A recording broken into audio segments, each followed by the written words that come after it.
జీవవాక్యము జీవితాలను వెలిగించును, రోగములను తొలగించును, ఐశ్వర్యమంతయు కలిగించును. విశ్వాసంతో సాధ్యమే, సమస్తం సాధ్యమే.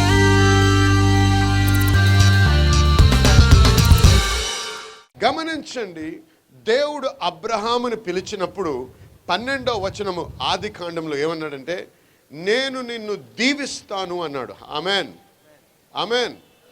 దేవుని యొక్క చిత్తము, తన బిడ్డలు ఎవరైతే తనకు లోబడి తన వాక్యాన్ని గైకొని వాక్య ప్రకారము జీవిస్తారో వారు అన్ని విషయాల్లో వర్ధిల్లాదనేదే దేవుని యొక్క చిత్తము.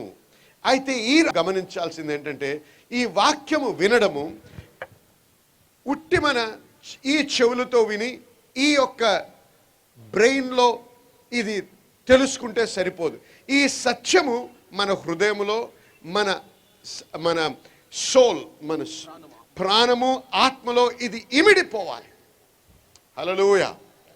ఈ సత్యము మీరు ఎరుగుదురు, అప్పుడు ఆ సత్యం మిమ్మలను విడిపింపజేయును. హల్లెలూయా. స్వతంత్రులుగా చేయును.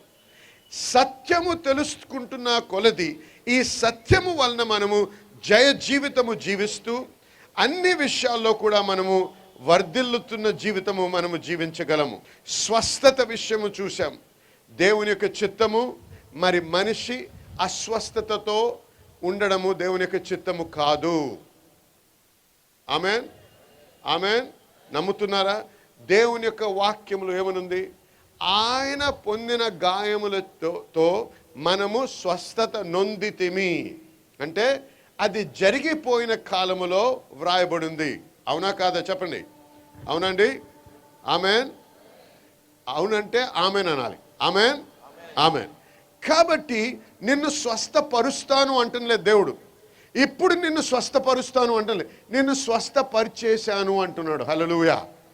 కానీ ఎందుకు మనం అనుభవించలేకపోతున్నామంటే మన మనోనేత్రములు కప్పబడి ఉన్నాయి. ఈ సత్యాన్ని మనము గ్రహించి ఆ సత్యాన్ని మనం తెలుసుకున్నట్టయితే ఆ సత్యములో మనం నడవగలిగితే ఆ సత్యము ద్వారా మనము స్వస్థత నొందుతాము. హల్లెలూయా. ఒక సొంత సాక్ష్యం చెప్పాను. ఏ విధంగా నేను మరి సివియర్ క్రానిక్ ఆస్మాతోని సఫర్ అవుతుంటే మరి దేవుని యొక్క కృపని బట్టి ఆయన వాక్యంలో ఉన్న సత్యము అవగాహన అయిన తర్వాత ఎవరు కూడా ప్రార్థన చేయకుండానే ఆ సత్యం నేను ఎరిగిన తర్వాత ఆ సత్యము ద్వారా నేను విడిపించబడ్డాను. హల్లెలూయా, హల్లెలూయా. కాబట్టి వినండి, కొద్దిమంది ఎలాగుంటారంటే అనారోగ్యంగా ఉన్న వారి దగ్గరికి వెళ్ళి ప్రార్థన చేయమని అడిగితే, అయ్యా దేవా ఈ బిడ్డను చూడండి చాలా గడ్డు పరిస్థితుల్లో ఉన్నారు, మీ చిత్తమైతే ఆయన స్వస్థపరచండి అని ప్రార్థన చేస్తారు. అవునా కాదా చెప్పండి? చేస్తారా చేయరా? చేస్తారు కదండి. అది తప్పు ప్రార్థన. ఎందుకో తెలుసా? దేవుని చిత్తము ఎరగనంత కాలము నువ్వు విశ్వాసంలో అడుగు వేయలేవు. అది విశ్వాసము లేని ప్రార్థన అది. అందుకే ఆ ప్రార్థనకి జవాబు ఉండదు. మరి ఏం ప్రార్థన చేయాలండి? వాక్యము ఏమి తెలియపరుస్తుందో ఆ దేవుని యొక్క సత్యాన్ని తెలుసుకొని ఆ సత్యము ప్రకారము దేవుని చిత్తమును ఎరిగి చిత్త ప్రకారం మనం ప్రార్థన చేయాలి. దేవుని చిత్తం ఏంటి? ఒకరోజు యేసయ్య వస్తూ ఉన్నాడు.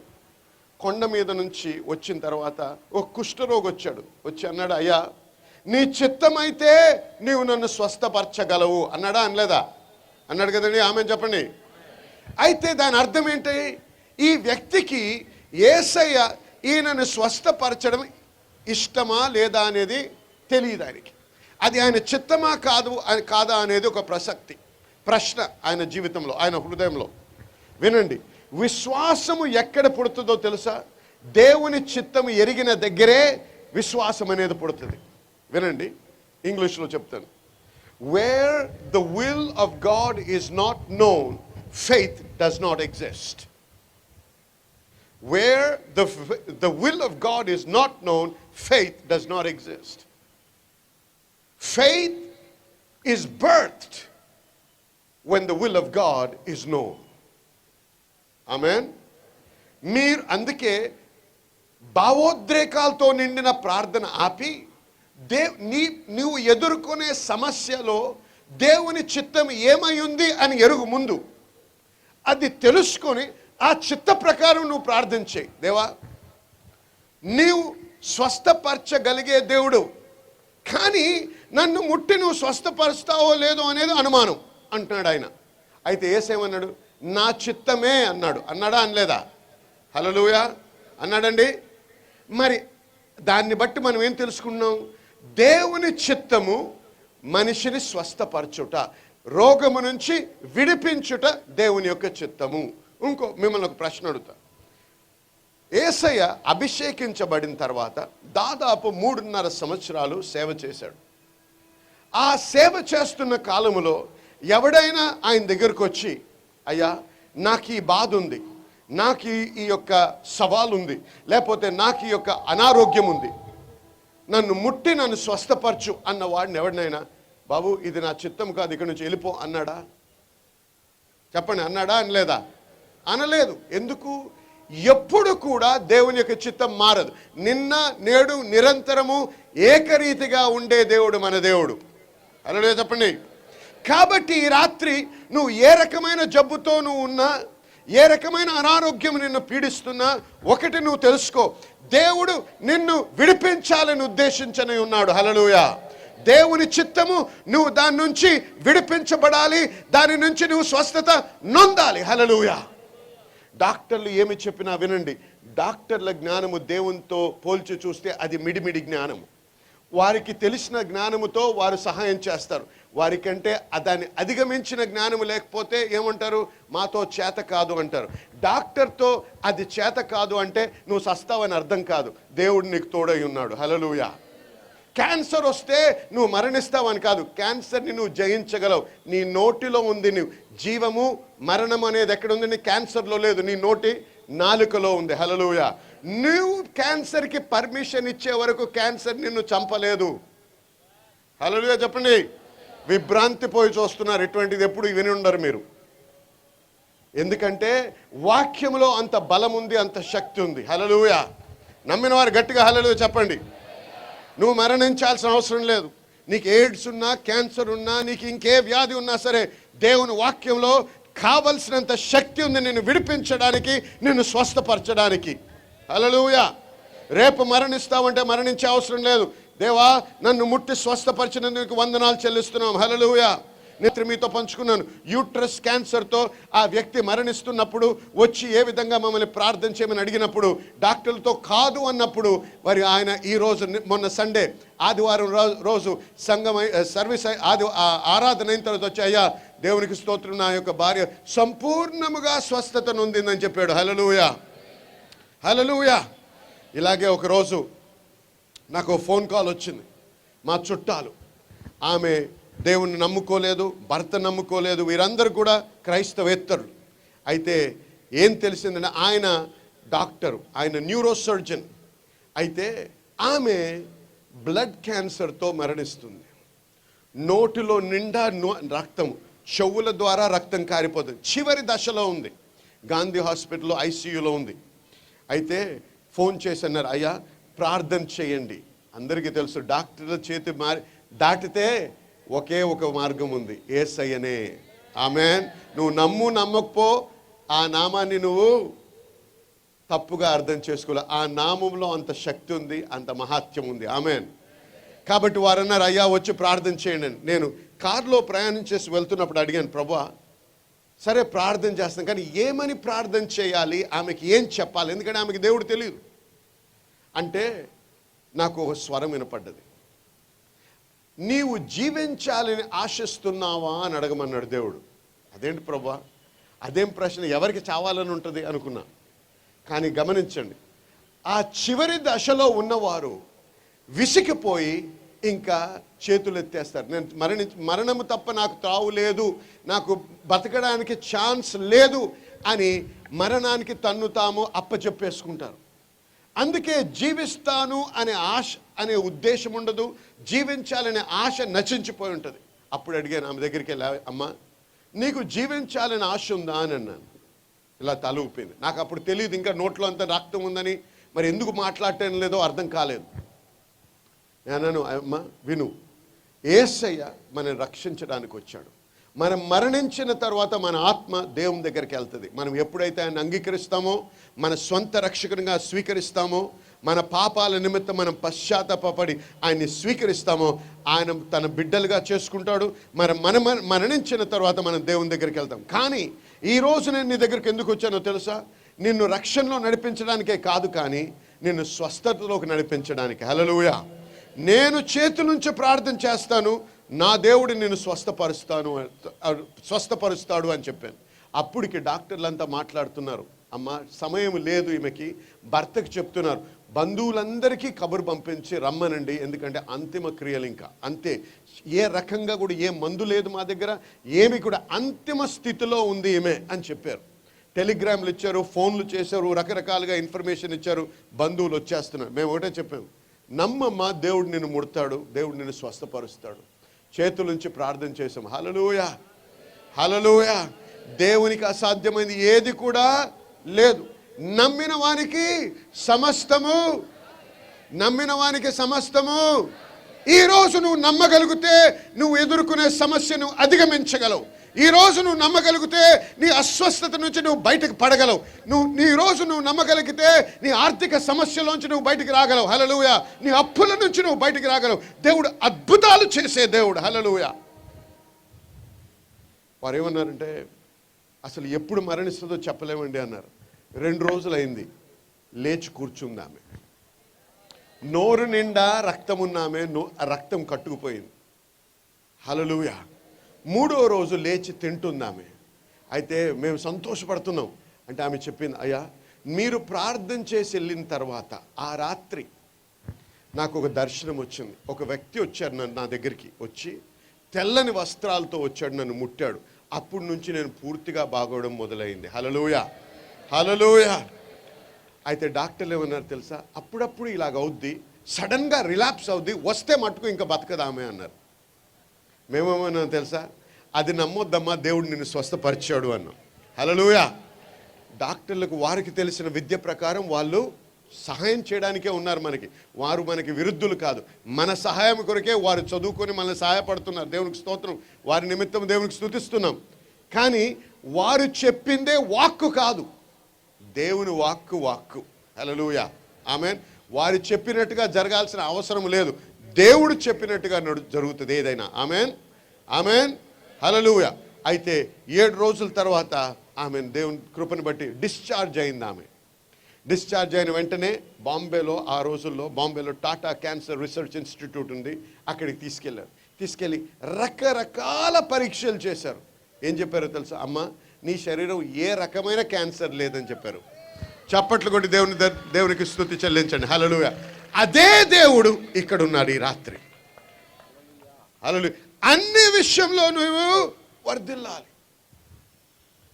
అస్వస్థతలో జీవించాల్సిన అవసరము లేదు. నీ తల్లిదండ్రులకి blood pressure, high blood pressure ఉండొచ్చు. నీ తల్లిదండ్రులకు, నీ తాత ముత్తాతలకి హై బ్లడ్ షుగర్ లెవెల్ ఉండొచ్చు, కానీ నీకు ఉండాల్సిన అవసరం లేదు. హల్లెలూయా. మన మధ్య ఉన్నటువంటి ఒక సహోదరి తన చదువుల విషయంలో చాలా వెనకబడినటువంటి స్థితిలో ఉండేవారు. తన 8, 9 తరగతి చదువుతున్నటువంటి సమయంలో కూడా 1 లేక 2 మార్కులు మాత్రమే ఆ విధంగా వస్తూ ఉండేవి. మరి తన స్కూల్లో టీచర్స్ కూడా తను చాలా కూడా తక్కువగా చూడడము, తన స్నేహితులు కూడా చాలా తక్కువగా చూడడం అనేటువంటి పరిస్థితిని తను ఎదుర్కొన్నారు. మరి ఒక స్నేహితురాలి ద్వారా మన సంఘానికి ఆహ్వానించబడి మరి వచ్చినటువంటి సమయంలో మన సంఘంలో మరి దేవుని వాక్యం ద్వారా బలపరచబడ్డారు. మనం దేవుని బిడలముగా అన్నిట్లో కూడా పై స్థానంలో ఉంటాము అనేటువంటి మాట ద్వారా ప్రోత్సహించబడ్డారు. అంత మాత్రమే కాకుండా పాస్టర్ రాజ్ గారు మరి ప్రతి ఒక్కరిని కూడా మరి గంట సేపు అన్ని భాషల్లో మాట్లాడడం గురించి ప్రోత్సహించినప్పుడు తనకి మరి 10వ తరగతి చదువుతున్నటువంటి సమయంలో మరి చదువుకి ఎంతో సమయం మరి కేటాయించవలసినప్పటికీ ఉదయాన్నే లెగిసి 1 అవర్ మరి గంట సేపు కూడా భాషల్లో మాట్లాడి మరి ఆ విధంగా తను ఆత్మలో కట్టుకుంటూ ఉన్న సమయంలో దేవుడు తనని ఎంతగానో హెచ్చించారు. మరి 10th క్లాస్లో మరి 1-2 మార్కులు వచ్చేటువంటి ఈ సహోదరిని 77 మార్కుల పర్సెంటేజ్తో మరి దేవుడు మరి ఘనపరచడం జరిగింది. దేవునికి సమస్తమైన మహిమ కలుగును గాక. కానీ పాస్టర్ గారు, మేము విద్యకి వెళ్ళిన, మేము స్కూల్కి వెళ్ళిన నేర్పించారు. దీన్ని హెరిడిటరీ అంటారు, అంటే వంశ పారంపర్యంగా వచ్చేది. తండ్రికి ఉంటే కుమారుడికి వస్తుంది. అవును, నిజమే, నేను కాదన్ను. కానీ నా తండ్రి ఎవరో తెలుసా? యేసయ్య. నేను తిరిగి జన్మించిన తర్వాత నా బ్లడ్ టైప్ ఏ కాదు, ఓ కాదు, బి కాదు, బి ప్లస్ కాదు, ఏ ప్లస్ కాదు, జి అంటే గాడ్ టైప్ ఆఫ్ బ్లడ్. ఆమేన్. ఇమ్మానుయేలు రక్తము. హల్లెలూయా. కాబట్టి నేను అది నమ్మగలిగితే నాకు హై బ్లడ్ ప్రెషర్ ఉండదు. నేను నమ్మగలిగితే హై బ్లడ్ షుగర్ ఉండాల్సిన అవసరం లేదు. హల్లెలూయా. వాక్యాన్ని నమ్మాలి. వాక్యము చదువుకోవడానికి ఇచ్చిన నావల్ కాదది. ఏదో ఈ లౌకిక జ్ఞానము సంపాదించడానికి ఇచ్చిన పుస్తకం కాదు. ఇది దేవుని వాక్కు. నమ్మగలిగితే సమస్తము సాధ్యము. నమ్మగలిగితే అద్భుతాలు నువ్వు నీ జీవితంలో అనుభవించగలవు. హల్లెలూయా చెప్పండి. హల్లెలూయా. హల్లెలూయా. మరి ఆరోగ్య విషయమైనా కాదు, ఆర్థిక విషయమైనా సరే, సమృద్ధిలో బ్రతుకుట దేవుని యొక్క చిత్తం మన పట్ల. నమ్మిన వారామని చెప్పండి. చూడండి, పేదరికము, కరువులో బ్రతుకుట అనేది దేవుని చిత్తము కాదు.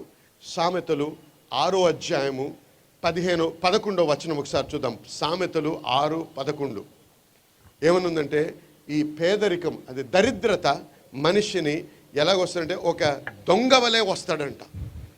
దోచుకోవడానికి ఆయుధస్తుడు వచ్చినట్లు వచ్చును.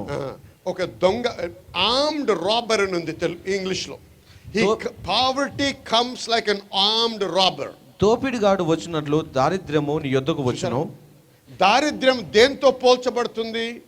ఒక దోపిడిగాడితో పోల్చబడుతుంది. అలాగే సామెతలు 10:15 చూడండి, పావర్టీ డిస్ట్రాయ్స్ అని ఉంది వాక్యంలో. ధనవంతుని ఆస్తి వానికి ఆశ్రయపట్టణము, దరిద్రుని పేదరికము వానికి నాశనకరము. చూసారా, దరిద్రుని పేదరికము వానికి నాశనకరం. దేవుని చిత్తము ఏంటి? ఏమన్నా నేను దేవుని చిత్తము ఖచ్చితంగా ఎరగకపోతే విశ్వాసం ఉండదు. నువ్వు ఎంత ప్రార్థన చేసినా విశ్వాసము లేని ప్రార్థనకి జవాబు ఉండదు. కాబట్టి ఈ ఆర్థిక విషయం ఏంటి, సమృద్ధి విషయం ఏంటి, నువ్వు ముందుగా ప్రార్థన చేయక ముందు నువ్వు దేవుని చిత్తం ఏంటో నువ్వు తెలుసుకోవాలి. ఆమేన్. ఆ చిత్తాన్ని మీకు బయలుపరచడానికే వచ్చాను ఇక్కడికి నేను. మీరు బాగా దాన్ని అర్థం చేసుకున్నట్టయితే, ఆ చిత్తాన్ని నీవు పట్టుకున్నట్టయితే, దేవుని చిత్తం ఎరిగినట్టయితే, నువ్వు ఆ చిత్త ప్రకారం జీవించినప్పుడు ఆయన వాక్యానికి లోబడి నువ్వు ఆయన చెప్పింది చేసి నువ్వు నిలబడగలిగితే ఆ వాక్యమే నిన్ను ఆశీర్వదిస్తుంది. హల్లెలూయా. హల్లెలూయా. హల్లెలూయా. చూడండి, మరి యెషయా గ్రంథము 51వ అధ్యాయము 2వ వచనం చూద్దాం.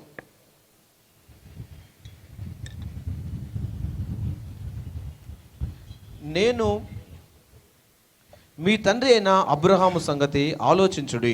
మీ తండ్రి అయిన అబ్రహాము సంగతి ఆలోచించుడి. మిమ్మును కనిన శారాను ఆలోచించుడి. అతడు ఒంటరి అయి ఉండగా నేను అతన్ని పిలిచి తిని. నేను ఆయనను పిలిచాను అంటాడు. ఎవరండి? దేవుడు చెప్తున్నాడు ఇక్కడ. జాగ్రత్తగా వినండి, ఎందుకంటే దేవుని చిత్తం తెలుసుకోవాలి మనం. మీకు అది బయలుపరచబడి ఆ ప్రత్యక్షత వస్తే మీ ప్రార్థన జీవితం, మీ ఆర్థిక విషయాల్లో, మీ విషయాల్లో మీరు చేసే ప్రార్థన, మీరు జీవించే విధానము మారనై ఉన్నది. హల్లెలూయా. అతనిని ఆశీర్వదించి అతనిని పెక్కుమంది అగునట్లుగా చేసి తిని. అయితే ఇంగ్లీష్లో ఏముందో తెలుసా? ఇలాగుంది, చదువుతాను వినండి. Look unto Abraham your father and unto Sarah that bare you. I called him, I blessed him and increased him. Hallelujah. దేవుడు ఏం చెప్తున్నాడంటే, నేను అబ్రహామును పిలిచాను. ఆమేన్. నేను అబ్రహామును పిలిచాను. I increased him అంటే ఆయన్ని అభివృద్ధి చేశాను. And I blessed him అంటే ఆయన్ని ఆశీర్వదించాను. హల్లెలూయా. దేవుని చేత పిలువబడినట్టయితే నీవు, దేవుడు నిన్ను ఎందుకు పిలుస్తున్నాడు?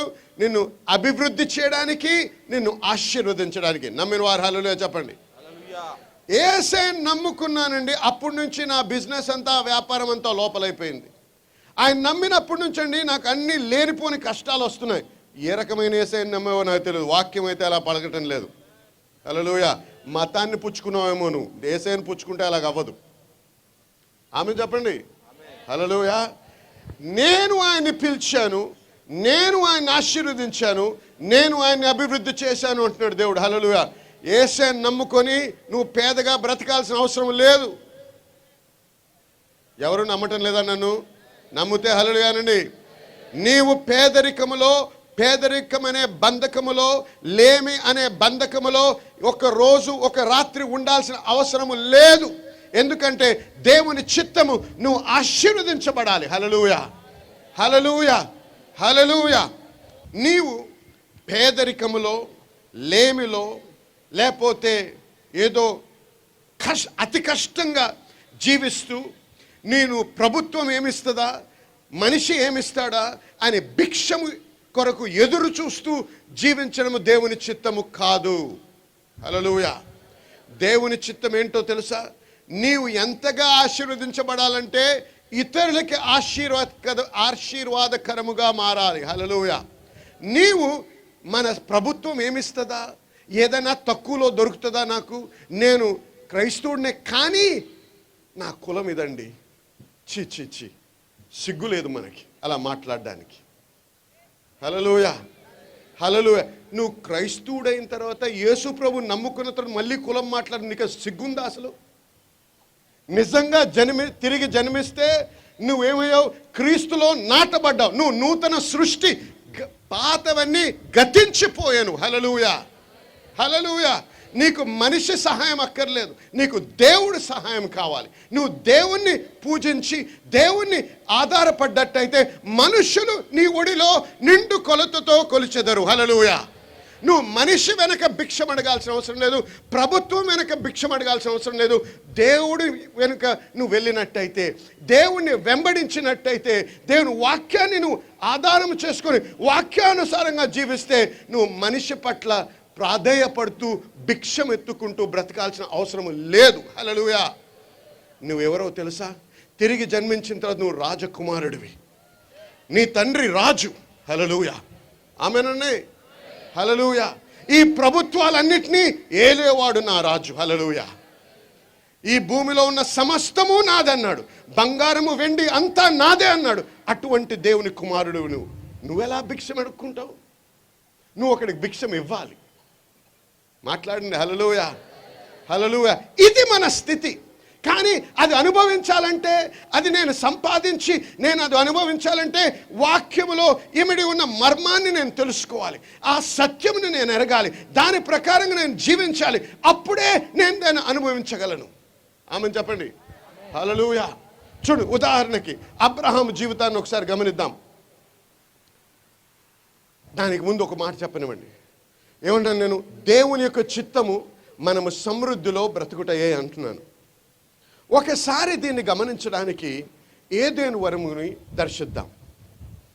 దేవుడు సృష్టి మొదలుపెట్టినప్పుడు అన్నీ సృష్టించిన తర్వాత చివరిగా సృష్టించింది ఎవరినండి? మానవుణ్ణి. అవునా కాదా? ఆమేన్, హల్లెలూయా. మానవుణ్ణి సృష్టించక ముందు మానవునికి కావలసిన సమస్తము అక్కడ స్థిరపరిచి అప్పుడు మానవుని సృష్టించాడు. అంటే నీ అవసరాలన్నీ నువ్వు అడగక ముందే నాకు తెలుసు అన్నాడు దేవుడు. ఆమేన్.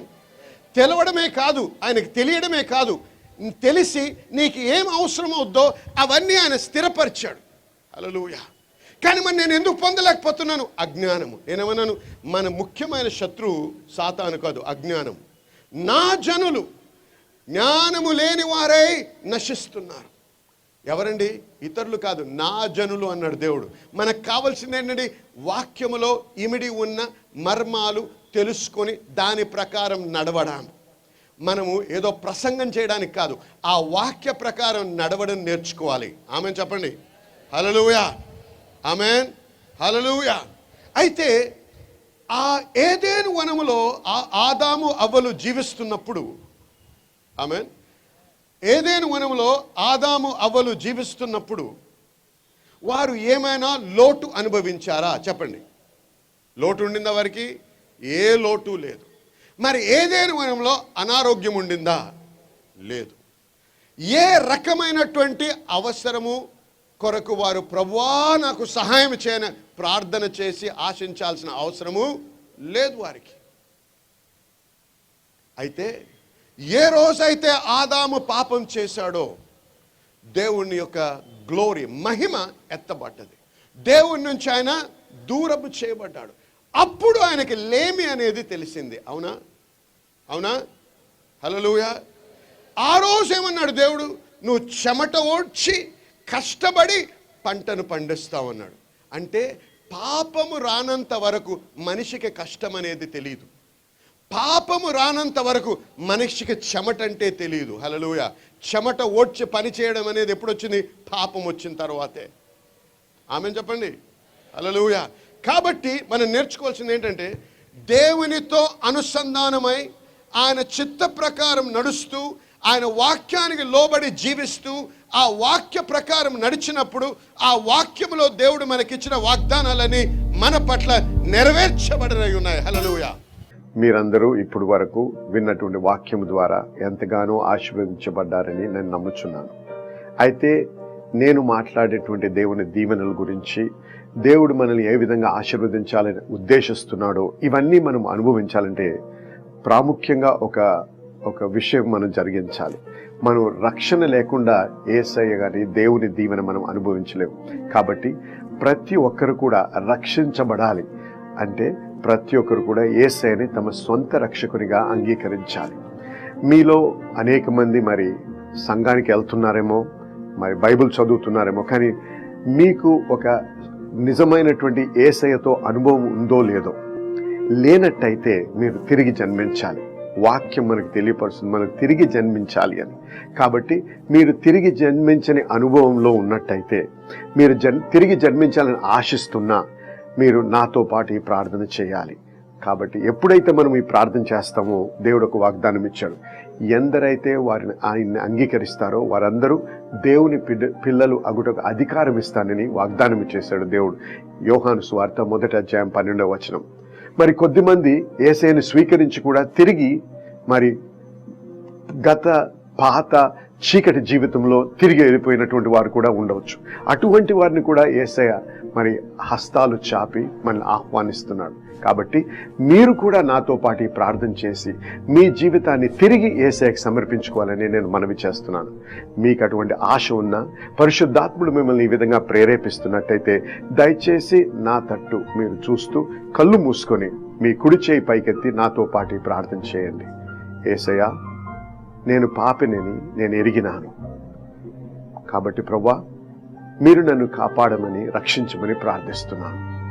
నా పాపముల నిమిత్తము మీరు శిలువ మీద మరణించి రక్తము కార్చి పాతి పెట్టబడి 3వ రోజున లేచారని నేను నమ్మి విశ్వసించి నా నోటితో ఒప్పుకొనుచున్నాను. దేవా, నన్ను మీ బిడ్డగా స్వీకరించమని ప్రార్థిస్తున్నాను. మీ వాగ్దానం ప్రకారము నన్ను స్వీకరించినందుకు, నన్ను మీ కుమారుడిగా కుమార్తెగా చేసుకున్నందుకు మీకు స్తుతి చెల్లిస్తున్నాను. మీకు వందనాలు ప్రభువా. ఈ రోజు నుంచి మీరే నా ప్రభు, మీరే నా దేవుడు. మీకే స్తుతి అర్పిస్తున్నాను. యేసు నామములో ప్రార్థిస్తున్నాను తండ్రి. ఆమేన్. మరి ఈ ప్రార్థన మీరు చేసినట్టయితే వాగ్దాన ప్రకారంగా మీరు దేవుని బిడ్డలయ్యారు. మీరు దేవుని బిడ్డలైనట్టయితే ఈ ప్రార్థన చేయటం ద్వారా దయచేసి మాకు ఉత్తరము రాస్తూ మాకు మీరు తెలియపరిచినట్టయితే మేము మీతో పాటు కలిసి దేవుని యందు ఆనందించడానికి మీరు మాకు అవకాశం ఇస్తారు. కాబట్టి దయచేసి మరి స్క్రీన్ మీద వచ్చేటువంటి అడ్రస్, ఈమెయిల్ అడ్రస్కైనా మీరు ఈమెయిల్ రాయొచ్చు, లేకపోతే మాకు మామూలు ఉత్తరం రాయొచ్చు. కానీ దయచేసి మాకు తెలియపరచండి. మీతో పాటు మీ కొరకు ప్రార్థన చేయడానికి, దేవుని యందు ఆనందించడానికి మాకు సమయం కలిగించమని మనవి చేస్తున్నాం. దేవుడు మిమ్మల్ని ఎంతగానో ఆశీర్వదించును గాక. ఆమేన్.